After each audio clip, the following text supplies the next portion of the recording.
కష్టపడి పనిచేసే వాళ్ళు వర్ధిల్లుతారు.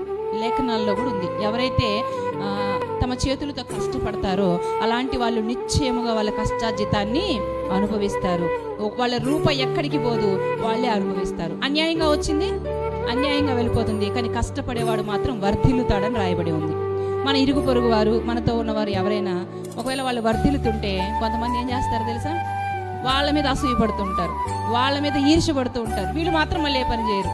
వాళ్ళు కష్టపడుతున్నారు, పని చేసుకుంటున్నారు, కష్టపడుతున్నారు, ప్రయాసపడుతున్నారు, దాని ఫలాన్ని వాళ్ళు అనుభవిస్తున్నారు.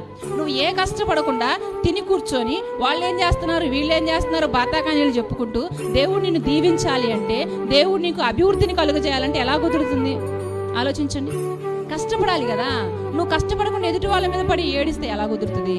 నువ్వు కష్టపడు, వాళ్ళు కష్టపడ్డారు, నేను కష్టపడితే నా దేవుడు నన్ను కూడా దీవిస్తాడు, నన్ను కూడా, నా కుటుంబాన్ని కూడా ఆశీర్వదిస్తాడు అనేటువంటి ఉద్దేశం ఎంతమందిలో అయితే ఉంటుందో, అలా ఏ స్త్రీలు అయితే ఉంటారో అలాంటి వారు దేవుని దీవెనను ఖచ్చితంగా పొందుకుంటారు ప్రియులారా.